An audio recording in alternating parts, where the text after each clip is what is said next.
말씀을 듣는 삶이라는 제목으로 하나님 말씀 증거할 때 많은 은혜 받으시기를 바랍니다. 예수님 이 당시에 유대 사회에서는 전반적인 실권을 종교 지도자들이 가지고 있었습니다.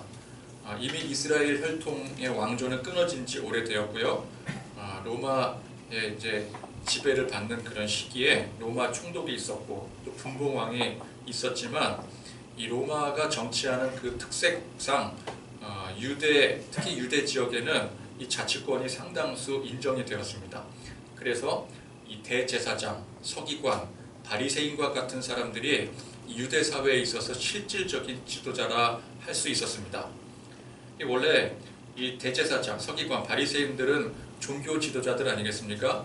이 종교 지도자들이 하는 일이 하나님을 섬기고 백성들을 대표해서 하나님을 섬기고 또 율법의 말씀을 준수하고 또 이 백성들에게 가르치고 한마음 한뜻으로 지도하는 사람들이 바로 이 종교 지도자들이었습니다. 그런데 예수님 당시에는 그들이 심히 변질이 되어서 각 그룹끼리 파당을 짓고 서로 대립하고 다투는 그런 관계에 이르게 되었습니다.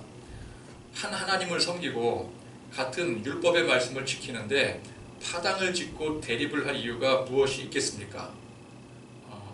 아무리 많은 사람들이 모여도 그 많은 사람들이 각 다양성이 있지만 그럼에도 불구하고 하나님을 섬기고 하나님 말씀을 준수한다면 파당을 지을 이유가 없겠지요.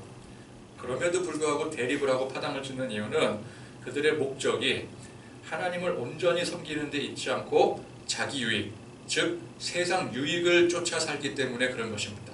그러니까 생각에 따라서 사람들 또 모이는 그 습성에 따라서 파당을 지을 수밖에 없고 갈라설 수밖에 없게 되는 것이죠. 목적이 다르기 때문에 그런 것입니다. 그래서 하나님을 섬기고 율법 말씀에 순종하여 사는 것은 그저 그렇게 보이는 형식적인 구실이 될 뿐이었고 실제적으로는 그들이 가진 그 종교적 지위를 이용을 해서 세상 부귀영화를 탐하는데 혈안이 되어 산 사람들이 바로 이 시대의 유대 지도자들이었습니다. 그래서 종교 지도자들인데 명색은 종교 지도자인데 정작 하나님의 말씀이 그들 삶의 기준이 되지 않고 자기들의 이익이 기준이 되어 살았습니다. 그래서 이익에 합당하면 삼키고 부당하면 뱉고 그런 사람들이었습니다. 근데 그런 지도자들에게 있어서 예수님은 자신들의 권익을 해치는 사람으로 여겨지게 되었습니다.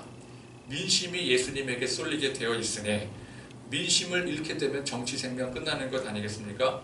정치 생명 끝나게 되면 그동안 그들이 그 위치에서 곤고히 누려왔던 부귀영화도 한순간 물거품으로 사라지게 되는 것입니다. 자, 이 얼마나 안타까운 일입니까?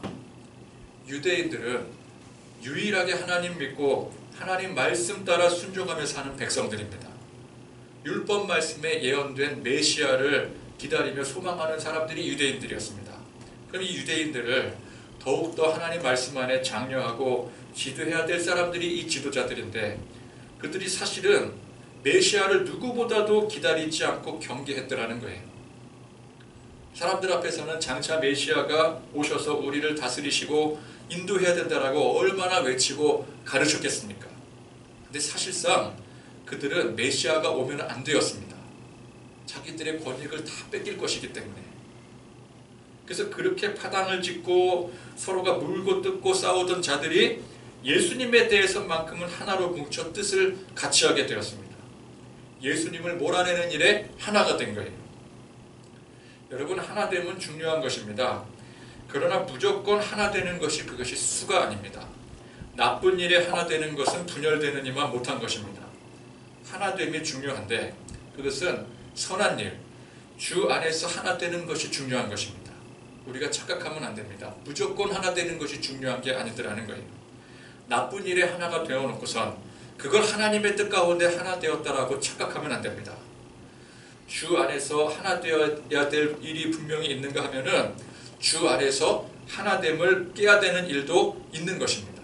이걸 잘 분별을 하여 주님의 뜻대로 때로는 주 안에서 하나 되어지고 때로는 주 안에서 그걸 깨야 될 그런 것들을 어느 상황에서 그렇게 해야 되는지 잘 분별하여 주님의 뜻대로 행하는 것이 그것이 참된 지혜인 것입니다.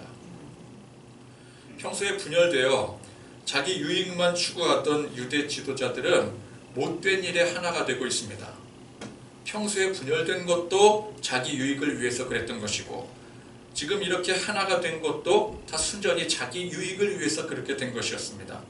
그들은 어떻게든 예수님을 핍박하고 그를 무너뜨리기 위해서 힘을 합쳤습니다. 이미 그들에게 예수님이 진짜 하나님께서 보내신 메시아인지 아닌지는 상관이 없었습니다. 자, 잘 보면은 예수님이 하나님의 아들이실 수밖에 없는 빼도 박도 못할 증거들이 그 당시에 얼마나 넘쳐났습니까?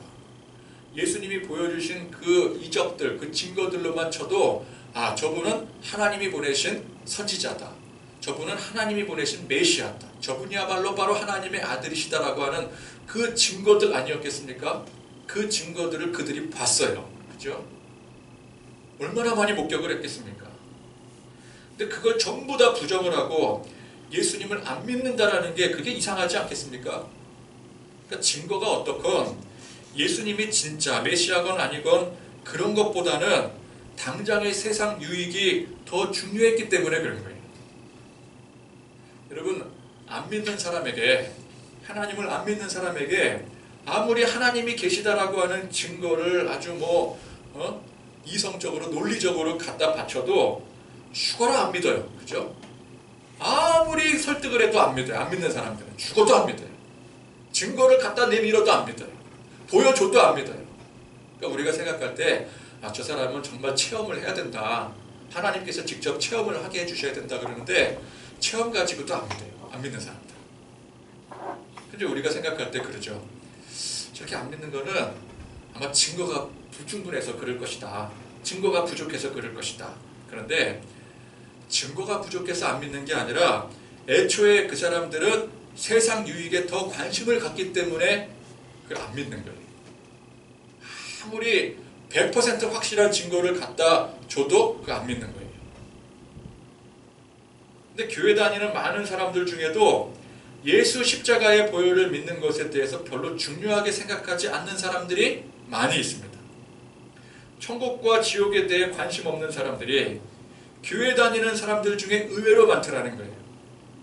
똑같습니다. 이들도 교회는 다니지만 외형은 그리스도인이라고 칭하지만 세상 유익에 관심이 더 많은 거예요. 교회를 다니니 복을 받기를 바라는데 그 복이 주님이 주시는 복이 아니라 세상 복이에요. 세상에서 복받아 부자되고 건강하고 잘 살 수만 있다면 예수 십자가를 믿건 안 믿건 천국을 가건 지옥을 가건 그건 상관이 없는 거예요. 이게 기복신앙입니다. 이 기복신앙이 교회를 장악하는 한 교회는 미래가 없습니다. 진짜 복음에 관심이 없고 오로지 세상 복에 관심이 있는 교회는 이미 교회로서의 기능을 진즉에 상실해버린 거예요. 이 시대의 교회의 위기가 바로 여기에 있는 것입니다. 복음에 관심이 없이 세상 복에 온통 관심사가 쏠려서 그것 때문에 서로 파당짓고 부정을 저질러서라도 부를 이루어야 되고 그리고 그것을 뭐라고 얘기해요? 하나님의 은혜다. 그렇게 착각을 해요. 세상에서 그렇게 성공한 교회의 모델을 서로가 쫓아가려고 아우성들입니다. 외형은 그 어느 때보다도 어느 시대보다도 찬란한 기독교 영광의 시대인데 그 내실을 들여다보면 회칠한 무덤과 같은 거예요. 온통 썩은 내가 그 안에 진동을 하고 있는 것입니다. 근데 그게 지금 이 시대뿐만 아니라 이 말씀이 기록된 예수님 당시 그 시대를 보니까 그때도 그랬어요. 그 당시 유대 사회가 그랬습니다. 종교 지도자들의 위세가 가장 찬란했던 시대가 바로 이 시대였었어요. 가장 큰 특권을 형성할 수 있었던 시대가 바로 이 시대였었어요. 그 위세가 얼마나 대단했던지 그 막강했던 천하를 호령했던 로마도 적어도 이 유대에서만큼은 두 손 들어버렸어요. 처음에 왕가가 좀 강력하게 통치를 하려고 했었거든요. 그런데 유대 하도 이 종교적으로 똘똘 뭉쳐있다 보니까 그들이 그렇게 뭉쳐있다 보니까 로마도 두 손 두 발 다 들고 그래 너희들 그냥 마음대로 해라 포기하고 내버려뒀을 정도였어요. 그러다가 나중에는 이제 완력으로 완전히 장악을 해버리지만 그러나 그 시대가 사람들 보기에 외형적으로 보이기에는 참 종교적으로 가장 왕성했던 시대였던 것 같지만 하나님 보시기에 가장 악하고 패역한 시대였다는 사실을 우리가 알아야 됩니다. 그들 손으로 하나님께서 보내신 메시아를 십자가에 못 박아 버렸고요. 그들 스스로 취했던 그 찬란한 영광의 그 절정을 바로 지나 하나님의 심판이 이르게 되었습니다. 지금 우리 시대는 당장 하나님의 심판이 이르러도 하나 이상하지 않는 시대예요. 그때가 되면은, 하나님의 심판의 때가 되면은 많은 사람들이 하나님 앞에 따져 물을 거예요. 아, 내가 얼마나 하나님 앞에 충성을 다했는데, 충성을 다해 섬겼는데, 우리가 얼마나 하나님의 일을 하기 위해서 교회를 이렇게 확장시키고 부흥시켜 놓고 그렇게 했는데 왜 내가 심판을 당해야 됩니까? 왜 우리가 심판을 당해야 됩니까? 그러나 하나님은 분명하게 말씀을 하실 것입니다. 내가 너를 도무지 모르겠다. 요즘 기독교에 반하는 또 기독교에 불리하게 작용될 정책들이 이 정치적으로나 뭐 사회적으로나 하나둘씩 이 교묘하게 채택이 되어져 가면서 많은 사람들이 이게 교회의 위기라고 아우성들 짓지 큰일 났다고 아우성들 짓지 않겠습니까? 근데 사실은 이러한 일들이 교회의 위기가 아니에요. 사람들은 이게 교회의 위기라고, 이런 법이 채택이 되고 통과가 되면 교회 큰일 난다고, 교회의 위기라고 생각을 하는데 이건 위기가 아니에요. 그걸 우리가 알아야 돼요. 어느 시대건 간에 교회를 핍박하고 사회적으로 기독교를 말살시켜버리려는 시도가 없던 때가 있었습니까? 원래 세상의 본질이 악한 마귀가 언제든지 이 믿는 사람들, 이 교회를 호시탐탐 노리고 흔들려고 하는 게 이 세상의 본질이라는 걸 우리가 알아야 돼요. 그러니까 세상이 뭐 정치적으로, 정책적으로 막 교묘하게 이상한 법안들을 자꾸만 통과시켜서 그 법안이 통과가 되면은 이 교회가 큰일 난다. 이거는 원래부터 있었던 일이에요. 이게 대놓고 핍박을 하느냐 아니면 은근히 핍박하느냐 그 정도의 차이는 있을지라도 여러분 언제 교회를, 기독교를 핍박하지 않았던 시대가 있었습니까? 이건 당연한 일이지 이건 문제가 되는 일이 아니에요. 교회의 진정한 위기는 외부에서 오는 게 아닙니다. 외부에서 오는 건 위기가 아니에요. 위기처럼 보이는 것이지. 여러분 초대교회 시대에도 얼마나 이 교회에 대한 핍박이 심했습니까? 교회를 얼마나 흐트러뜨리려고 노력을 했어요. 그러나 성령님께서 보호하시고 인도하시니 교회가 오히려 왕성하게 세워져 갔더라는 거예요. 외부에서 오는 건 핍박이 아니에요. 외부에서 오는 핍박은 성령님이 막아주셔요. 진짜 위기는 무엇입니까? 내부에서부터 시작이 되는 거예요. 내부에서부터 골마 썩어져 가는 거예요. 그래서 지금은 우리가 통에 자복하고 주의 십자가 진리 위에 바로 서야 될 때입니다. 천지분간 못하고 세상 욕망 따라 살 때가 아니에요. 다른 교회가 다 한다고 그게 다 올바른 게 아닙니다. 물론 다른 교회가 다 틀린 것은 아니지만 옳고 그름을 분별하지 못한 채 그저 좋아 보이는 허상을 쫓으면 안 된다라는 말이에요. 어떤 교회가 열심히 주의 복음 감당하다가 열심히 주를 위해 희생하며 사명 감당하다가 그렇게 하다가 이제 많은 사람들에게 복음이 전파되고 부흥을 이루게 되었어요. 그 하나님이 축복을 해주신 것이죠. 근데 다른 사람들은 뭘 봐요? 그 과정을 보지 않고 자꾸만 부흥된 그 껍데기 외형만을 벗고 쫓는 거예요. 그러지 말자라는 얘기예요. 찬란한 세상 영광 얻고 싶은 그 욕심 버리고 오직 주님의 말씀을 쫓아 진리 위에 바로 설 줄 알아야 되는 것입니다. 아멘. 재물이 많아지고 돈이 많아지고 또 사람이 많아져서 부자 교회 되었으면 좋겠다라고 생각하는 순간 이미 진리는 저 멀리 물 건너가게 되는 거예요. 세상 성공과 부귀영화 쫓는 순간 우리 안에 진리의 성령님은 점점 아득히 멀어져 가게 되는 것입니다. 틀림이 없어요. 지금껏 열심히 세상 것들 주워 담는데 혈안이 되어 있던 것, 그걸 우리가 자각을 하고 지금까지 정말 뭣도 모르고 세상이 좋은 줄 알고 세상 것들만 그렇게 열심히 주워 담았구나. 돈 버는 게 최고인 줄 알고, 지식 쌓는 게 최고인 줄 알고, 세상에서 경륜 쌓는 게 최고인 줄 알고 그렇게 살아왔었는데, 그걸 우리가 이제는 자각을 하고, 자각을 했으면 이제는 다시 그런 것들을, 우리가 열심히 주워 모았던 것들을 다시 버리는 데 집중을 해야 돼요. 쓰레기처럼 여기고 버리는 데 집중해야 돼요. 바울이 뭐라 그랬어요? 자기가 그동안 주워 담았던 거 알고 보니까 배설물이더라. 배설물로 여기고 버렸노라. 이제는 우리가 그 버리는 작업을 해야 됩니다. 여전히 주워 담으려고 하면 안 돼요. 여전히 세상 욕망에 가득 차서 어떻게 해서든지 돈 벌려고 하고, 어떻게 해서든지 세상에서 성공하려고 하고, 이제 그걸 버려야 돼요.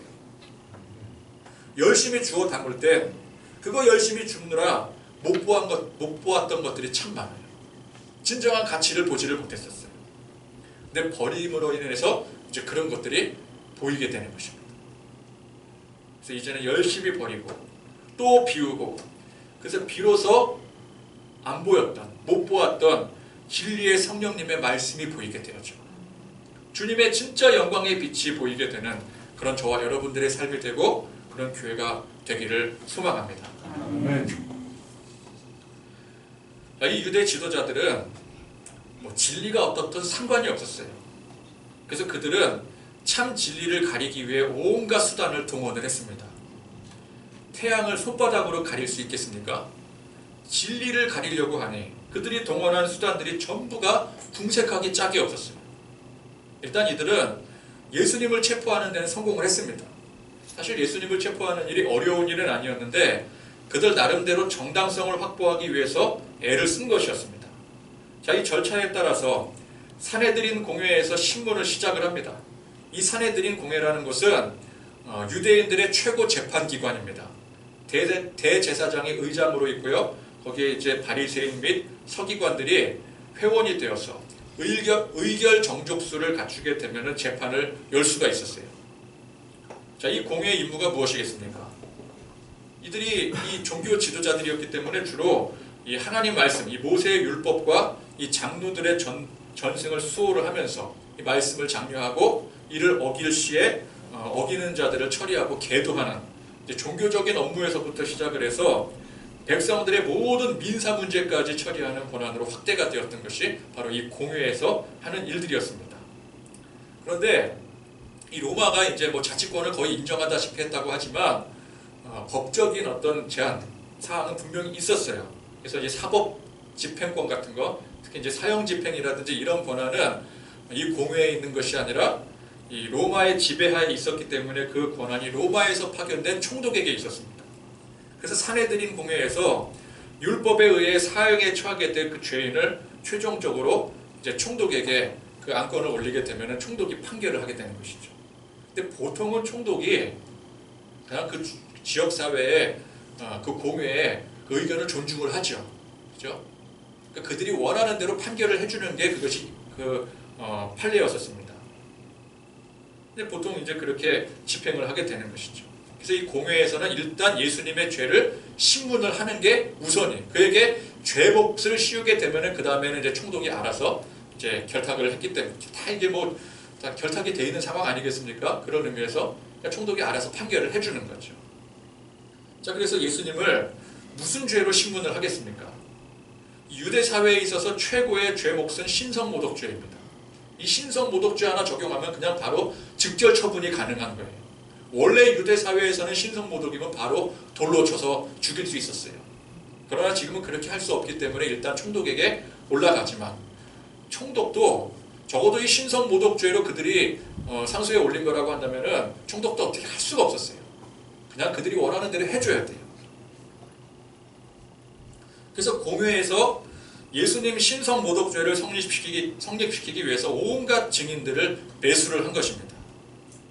근데 참 진리이신 예수님에게 신성모독죄를 씌우려고 하니 이게 가능이나 이 가당키나 한 소리입니까? 이게 제대로 되겠습니까? 분색하기가 짝이 없어서 증인들이 하는 증언들이 오늘 말씀해 보니까 하나 맞지를 않는 거예요. 그러니까 애초에 이 증인들을 다 이 법정에 세우는데 그들의 사전에 입맞춤조차도 안 했던 것 같아요. 근데 사실은 그럴 필요가 없었어요.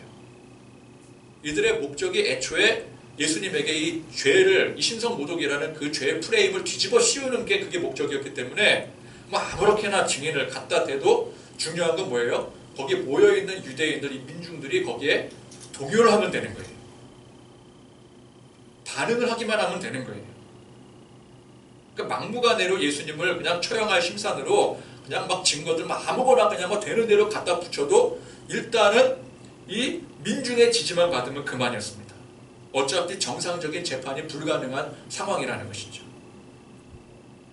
여러분, 악한 마귀가 진리를 무너뜨리는 수법이 이와 비슷합니다.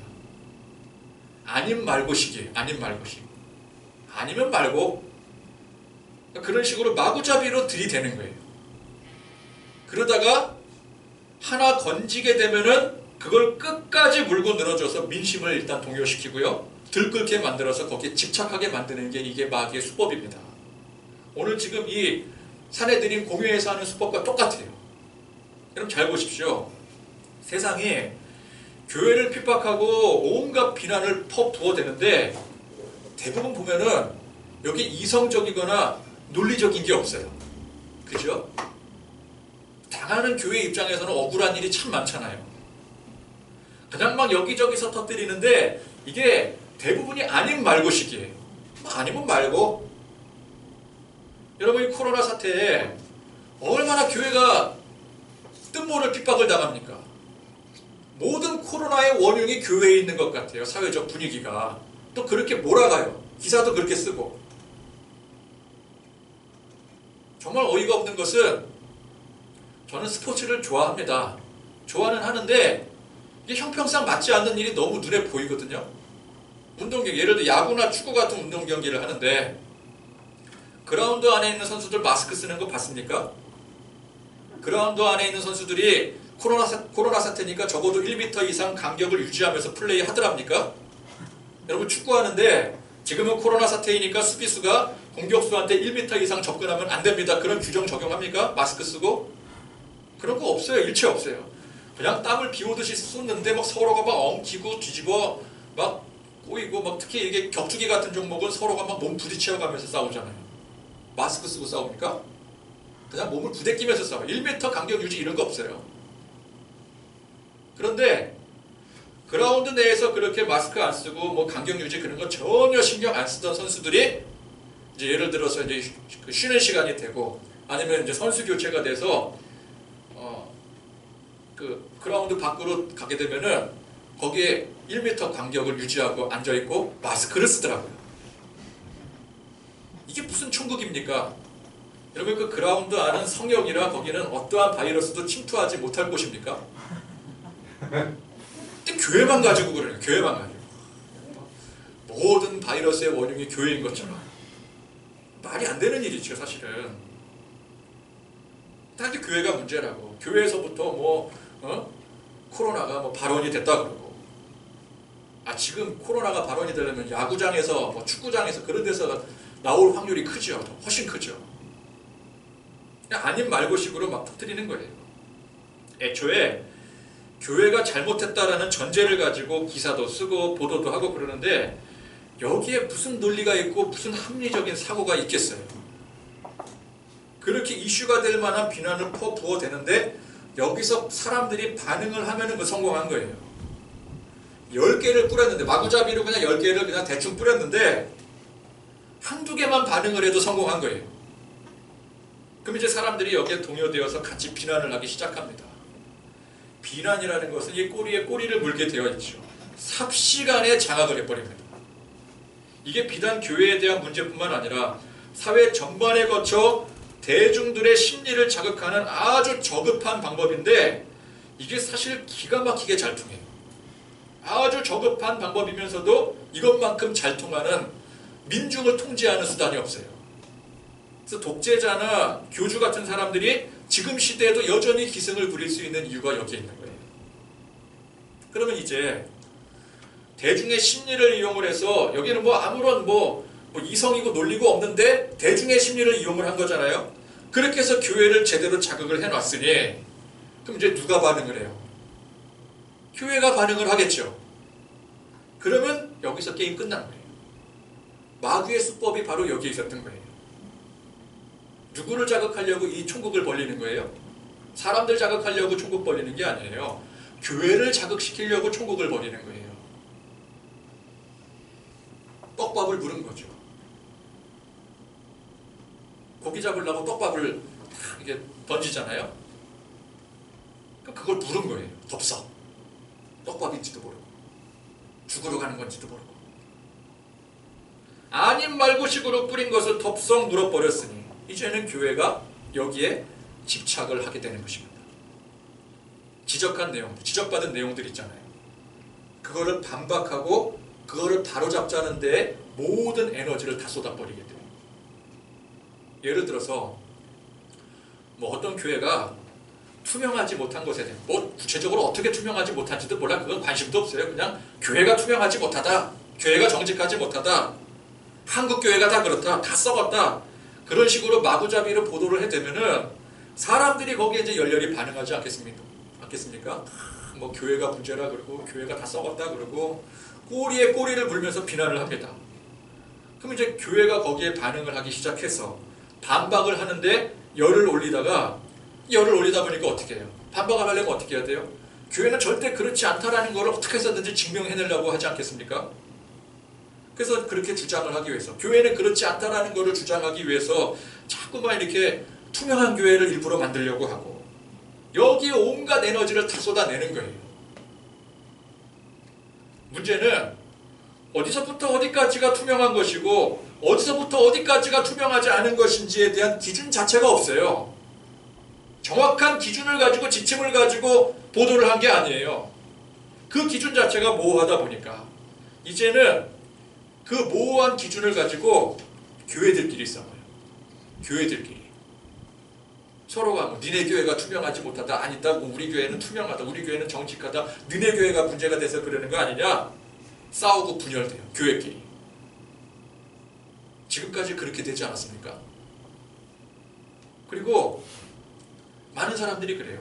알고 보니까 우리 교회가 문제였다, 알고 보니까 우리 교회 투명하지 않아서 문제다 그러고, 그래서 교회 안에서도 깨지고 부서지고 그러다 보니까 문제가 되는 교회는 또 그렇게 문제가 되지만 사실 별로 문제가 되지 않을 교회들도 여기에 휘말려서 전부 다 문제교회가 돼버리는 거예요. 그거 벗어버리겠다고 다 해집고 바꾸고 그러다 보면은 정작 교회가 해야 될 일은 뒷전에 두고, 교회가 해야 될 일이 뭐예요? 말씀 증거하고 복음 증거하는 거잖아요. 근데 그거는 뒷전에 두고 어떻게 해서든지 민주적인 교회 만들겠다고, 깨끗한 교회 만들겠다고, 뭐 투명한 정책 도입해야 된다 그러고 여기에 열을 올리다 보니까 그냥 여기에 정부가 집착을 하는 꼴이 되어버리고 마는 거예요. 남은 게 뭐예요? 아무것도 없어요. 예전에 어떤 교회에서 선교를 나갔는데 하필 선교 나간 그 지역에서 강제 구금되는 사건이 크게 이슈가 된 적이 있지 않았겠습니까? 그때 얼마나 사회적으로 시끄러웠어요. 논란이 되었어요. 그 논란을 교회들이 덥석 물어버렸습니다. 교회들끼리 서로 싸우기 시작했어요. 그딴 식으로 선교하는 게 맞네 틀리네 하면서 이제 앞으로는 그런 식으로 선교하면 안 된다 그러면서 성명서까지 내걸고 이 문제를 수습하기 위해서 서로 다투고, 그러다 어떻게 됐어요? 앞으로는 선교도 눈치 봐가면서 해야 된다. 선교의 길이 막혀버렸어요. 누구의 승리입니까? 결과적으로 마귀의 승리죠. 눈 뜨고 당한 거예요. 바보같이. 교회는 마땅히 진리를 수호하고 잘못된 것을 과감하게 떨쳐버리고 개혁해야 됩니다. 그래서 교회가 개혁교회예요. 그런데 그것이 마귀가 세상을 동원해서 진리를 무너뜨리려 뒤흔드는데 거기에 반응을 해서 거기에 휘말려서 진리를 수호한다고, 개혁해야 된다고 덩달아 춤춘다면은 그야말로 그 망하는 길로 가는 지름길이 되는 거예요. 여러분, 교회의 진리는 성령님이 주도하셔서 우리 안에 참 진리에 대한 소망으로 기도하며 말씀 묵상하는 가운데 내부적으로 이루어져야 되는 거예요. 내부적으로. 외부에서부터 이루어지면 안 돼요. 그건 마귀의 속삭임이에요.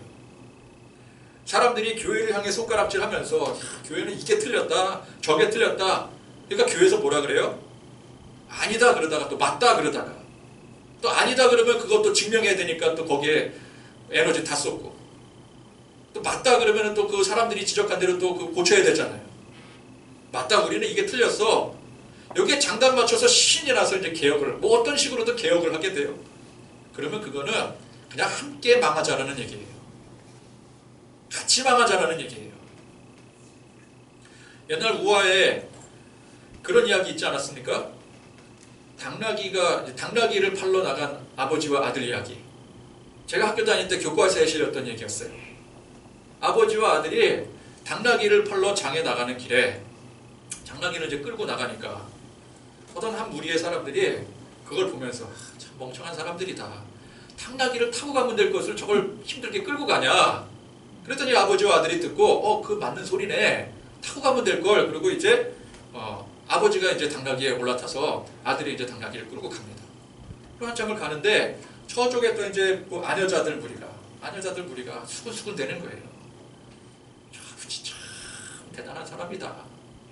어떻게 저 어린 아들을 그냥 당나귀를 끌라 그러고 자기는 그 당나귀 위에 앉아가지고 저렇게 편하게 아들 고생시키면 애 고생시키면서 저렇게 갈 생각을 하느냐. 저러고도 아버지냐? 그러니까 또 그 말을 들은 그 아버지와 아들이 맞는 소리네. 그리고 이제 바꿔 탔어요. 아들을 이제 앉혀놓고 아버지가 끌고 가는 거예요. 또 저만치 가다 보니까 거기 노인들이 또 이렇게 모여있네요. 노인들이 뭐라고 또 웅성웅성거릴까요? 저런 불효자식 같은 놈 같은 놈. 세상이 말세라고. 세상의 말세라서 저 머리에 피도 안 마른 것이 저 위에 탁하니 올라타고 저 아버지가 그 당나귀를 끌고 가게 하냐고. 근데 그것도 맞는 말이네. 그럼 어떻게 해요? 그래서 둘이 탔어요. 당나귀에.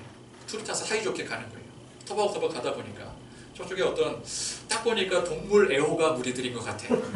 환경 뭐 그런 거 주장하는 사람들 있잖아요. 그 사람들이 어떻게 하면 좋으냐고 저 말 못하는 동물 저 불쌍해. 저 허리가 저렇게 휘어지는데 그 아버지 아들 그 두 사람이 저 당나귀에 타가지고 저렇게 가니 저 동물 학대라고. 그러니까 그것도 맞는 소리거든요. 그래서 어떻게 해? 당나귀를 어떻게 했냐면요. 장대에다가 당나귀를 이제 손발을 꽁꽁 묶어가지고 어깨에다 집어주고 가는 거예요. 그게 옳다 그러고. 그리고 한참을 가다가 저쪽 무리에 이제 아이들이 막 모여있어요. 아이들이 막 놀다가 막 얼레 그러면서 막 저기 당나귀 보래요. 당나귀가 희한하게 매달려서 가고 있잖아요. 막 좋다고 막 깔깔대고 막 박수치고 그러니까 그 난리통에 당나귀가 화들짝 놀라서 발버둥 치다가 그만 이게 다 풀려가지고 당나귀 도망쳐 버렸어요. 이게 교과서에 실렸던 내용이에요. 누가 망했어요? 아버지와 아들이 망한 거예요. 남의 말 듣다가. 여러분 지금까지 그런 식으로 세상 장단에 놀아나서 덩달아 교회 개혁하겠다고 틀린 것 바로잡자고 그렇게들 교회 박살내고 분열시키고 그래서 좋아졌습니까? 교회가? 신실하고 참된 진리에 바로 서는 그런 교회 만들었습니까? 오히려 혼란만 더 가중시켜놨을 뿐이라는 거예요. 여러분 좀 늦더라도 돌아가더라도 인위적인 개혁이 아니라 성령님의 인도하심에 우리 주님이 이끄시는 개혁을 해야 되는 것입니다. 아멘. 그렇게 진리를 수호하는 교회가 되어야 되는 것입니다. 아멘. 자, 예수님께서 잡히셔서 신문당하시는데 증언자들의 증언이 제각각이었습니다. 자기들끼리도 말이 맞지를 않았어요. 이거 예수님께서 얼마든지 반문하시려면은 얼마든지 하실 수 있는 일이었어요. 그죠? 근데 이 유대 지도자들이 사실 바라던 바가 무엇이었을까요? 예수님께서 이 거짓 증언자들의 그 증언에 발끈해서 반응하기를 원하고 있는 거예요. 마귀가 원하는 게 바로 이거예요. 세상을 뒤집어 들쑤셔놔가지고 교회를 자극하게 만듭니다. 그 원하는 게 뭐예요? 교회가 여기에 반응하게 만드는 게 이게 마귀가 원하는 수법이라고요. 우리가 거기에 반응해서 우리도 발끈해서 우리는 안 그렇다고 뭐 성명서 내걸고 뭐 반대 시위하고 그거를 마귀가 유도하는 거라고요. 예수님 어떻게 하셨어요? 여기에 일절 반응을 하진 않으십니다.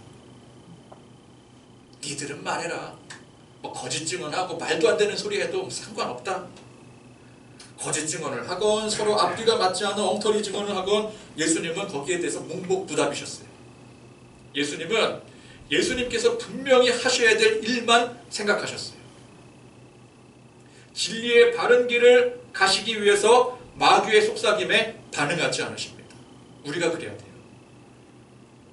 요즘도 여러 외부 분들이 우리 교회에 대해서 참 말들이 많더라고요. 우리 주교로 교회가 관심이 좀 많은 교회인가 봐요. 말들이 많아요. 뭐 어떤 사람은 그래, 땅을 지금 당장 알아봐야 된다. 그래서 뭐 땅 보러 가죠. 자기가 뭐 땅까지 봤대요.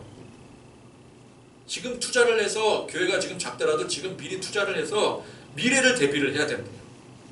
대출을 받아서 교회부터 지어야 된대요. 그냥 뭐 하여간 이렇게 해야 된다, 저렇게 해야 된다, 이거 해라, 저거 해라. 정작 우리 교인들은 가만히 있는데 외부에서 별소리들이 다 들려요.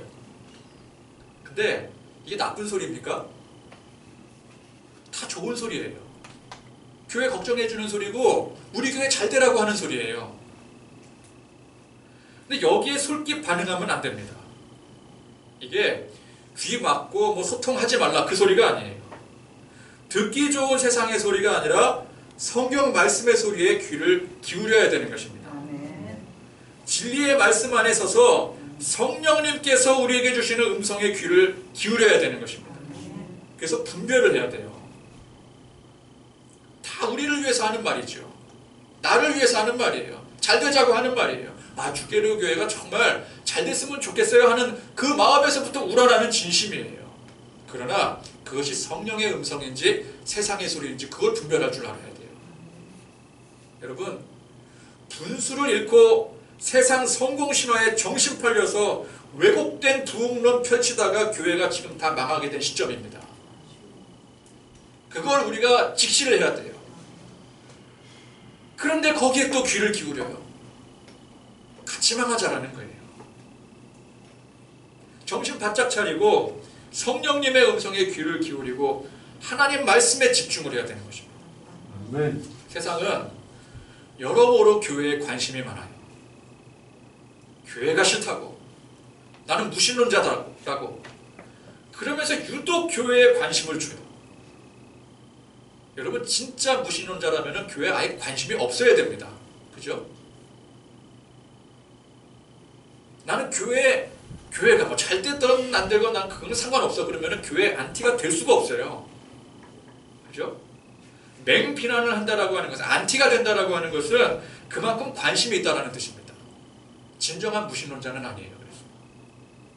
그래서 사람들이 다 뭐 교회 싫다고 뭐 그냥 난 무신론자라고 하면서 사실은 그들이 교회에 원하는 바들이 있는 거예요. 바라는 바가 있는 거예요. 교회는 이래야 된다. 그런 게 다 있어요. 그런데 그들의 관심은 바른 관심이 아닙니다. 왜곡된 관심이에요. 교회는 왜곡된 관심을 받고 반응을 하는 게 아니라 제대로 된 관심을 받고 반응을 해야 됩니다. 오직 성령님만이 교회에 바른 관심을 보이시고 방향을 가르쳐 주십니다. 아멘. 성령님 뿐이에요. 그래서 우리는 사람들의 왜곡된 관심, 가르치는 방향에 따라 반응을 하는 것이 아니라 그다 좋은 말 해주는 거니까 그 반응을 하는 것이 아니라 성령님의 가르침에 반응을 할 줄 알아야 돼요. 교회뿐만 아니라 우리 삶이 그래야 됩니다. 세상이 옳다고, 세상이 그렇게 해야 된다고 무작정 쫓아가면 안 됩니다. 여러분, 우리 학창 시절을 한번 떠올려 보세요.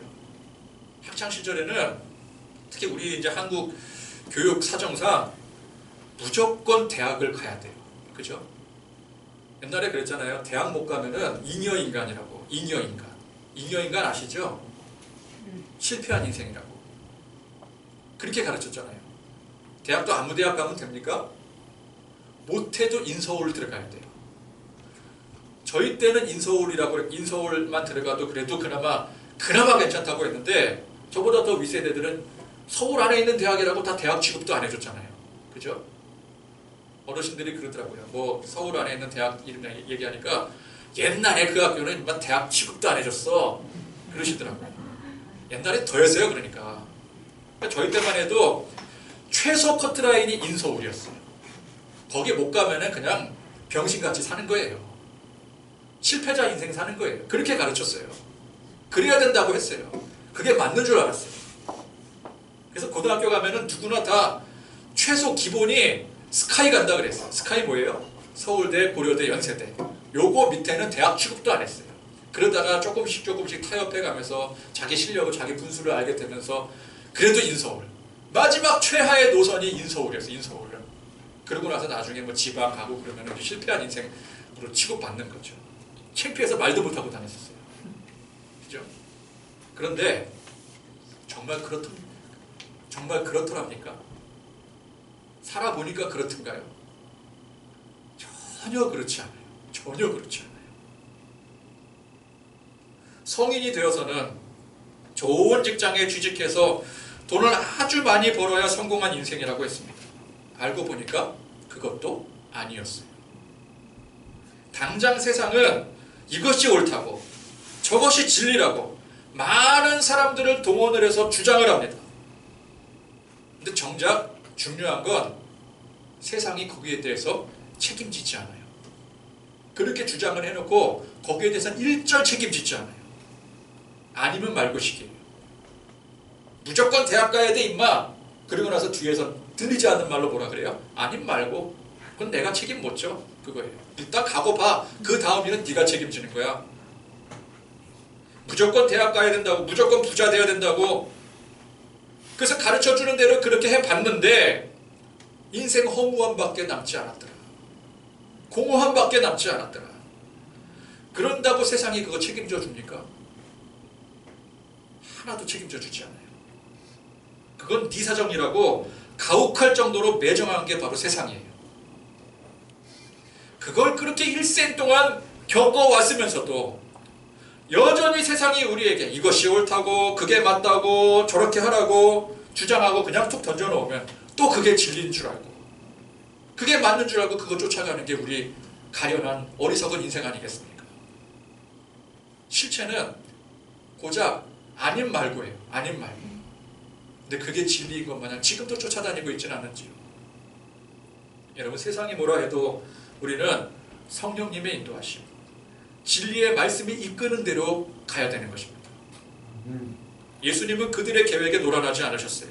예수님 스스로가 딱 할 말씀만 하셨어요. 62절 말씀 보니까 예수께서 이르시되 내가 그 나라 인자가 권능자의 우편에 앉은 것과 하늘 구름을 타고 오는 것을 너희가 보리라 하시니. 자, 앞뒤 맞지도 않는 거짓 증언자들의 증언 가지고는 이 빌라도의 법정에 물론 세울 수는 있겠지만 그건 손바닥으로 하늘 가리기밖에 안 되는 거였어요. 근데 예수님 이 말씀 한마디에 이들은 당장 예수님을 법정에 세울 수가 있었습니다. 이게 무슨 뜻입니까? 너희들이 암만 수를 쓰고 계략을 세워도 나는 거기에 넘어가지 않는다. 나는 그냥 내가 스스로 가야 될 길을 갈 뿐이다. 진리의 길을 내가 유유히 걸어가는 것이다. 이 뜻이에요. 여러분, 예수님께서 마음만 먹으셨다면 이 신문장에서 오히려 신문하는 그들을 박살을 내시고 유유히 빠져나가실 수 있었어요. 그죠?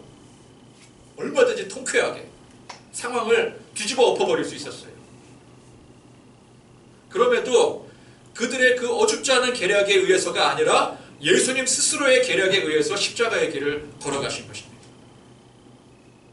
거짓 증언에 거기에 얽매여서 거기에 뭐 휘말려서 거기에 뭐 반응을 하고 거기에 뭐 이렇게 막 반대하고 그러다가 뭐 어떻게 하다가 끌려간 게 아니라 예수님 거기에는 묵묵부답 아무런 관심도 쏟지 않으시다가 하실 말씀 딱 하시고 걸어가신 거예요.